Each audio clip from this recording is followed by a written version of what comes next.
I'm Malcolm Van Delst, and this is an excerpt from Do the Wrong Thing, a book series or extra long novel that opens with a woman trying to kill herself. She says, "I don't know why I tried to do this," and by way of explanation tells her life story. We are at the end of the book with some edits. This is book 3, working title Shiny Pretty Gothic. Last week, Ava returned to Canada after hitching around the States, wandered along Westward Island before getting another bad ride. This week, in response to some feedback, I've made some edits to Ava's return to Canada. What do you think? Some of it is going to be a bit repetitive. I'll just drop in here with that chapter called That Brief Respite of Joy Spent Traipsing Across Westward Island in the Late Summer. But first, did you know there were sand dunes in Oregon? I thought it was all trees and greenery. Oh, and Anacortes looks like a 1950s postcard of a quaint fishing village. It's true. Anacortes is a time capsule in the middle of 1987. One of my rides, a middle-aged woman driving a lemon yellow Buick, told me to take the ferry from Anacortes to Westward Island instead of continuing up the highway. It's a beautiful trip. You won't regret it, she said. Next chapter. Oh, and if you haven't noticed, all American place names are real, while Canadian ones aren't. There are people in my story that don't want to be seen. Being no Nosgard, as I've said, or did I say that in later books? It's hard to keep track. I've renamed Canadian places for the privacy of the devils who've hurt me, which, to be honest, includes myself. Changing place names as we circle down the gyre closer to my home and hearth. Hopefully the fictions are more like a rhythm, beat, or texture, but let's not pretend they're there for anything other than hiding facts, obscuring what's real and what isn't. Next chapter, Oh Canada. Oh Canada, my home and native land, through patron love and all thy sons command. Sick. Yeah, I actually sing the national anthem, tears filling my eyes. I'm off the ferry. It was a stunning trip, expansive, bright blue sky, sun warm enough for t-shirts and shorts, but blessedly, invigoratingly cooler than climes I've been traveling through. Ocean spray, wind on my face, water lapping against the boat, and rocky outcrops rising from the sea, crowned with evergreens. A ways from the ferry, I drop my backpack, kneel, and literally kiss the pine needle-strewn earth by the side of the road. I spread out my arms and hug this particular patch of planet as best I can. Then I stand, still crying, but smiling, and hoist my backpack on. Not one car has passed in over an hour, but according to my map, this gravel road is the right one. I trudge on, sun tickling my skin, massive trees guarding me, and birds entertaining. Spruce, pine, and cedar, ocean, and sun-baked road. I inhale deeply. Hey, is that? It is a brown and white sign. I'm here. Inside the park, I walk across moss that hangs like hammocks over bulging tree roots.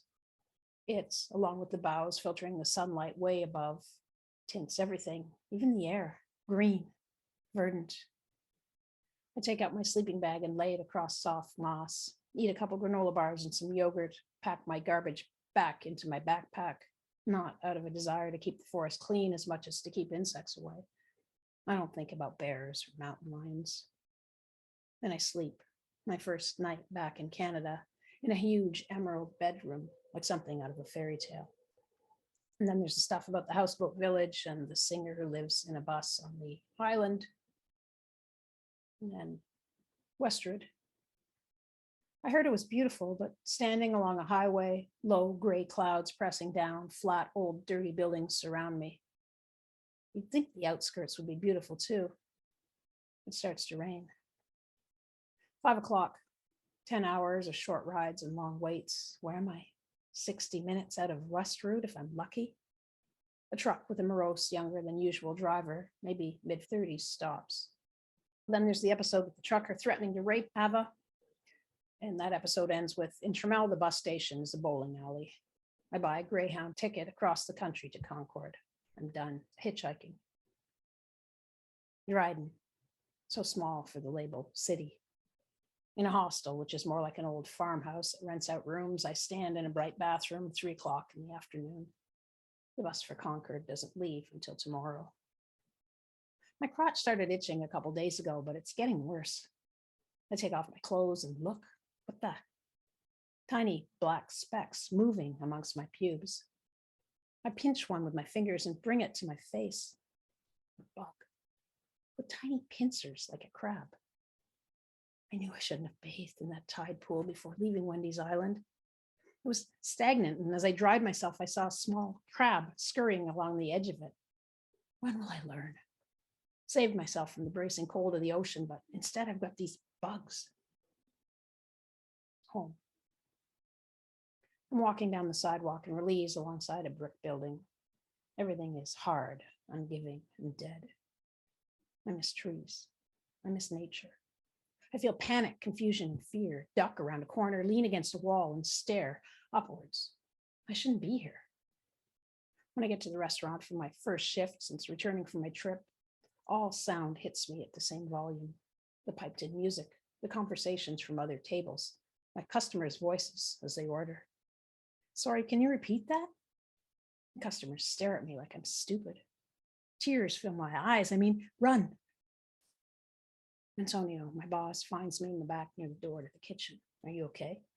The younger of two brothers, he tilts his head and puts his hand on my shoulder. Antonio likes me, not in that way.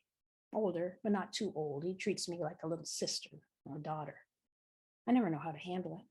What can you give a brother or a dad? I have to leave. I blurt, my mouth and mind, providing a plan I didn't know I had until this very second. I'm going back home to Arbor to be close to my family. Antonio's eyebrows arch. Okay. I look away. If I made up with my mother, if we become friends again. Antonio sighs and takes his hand from my shoulder.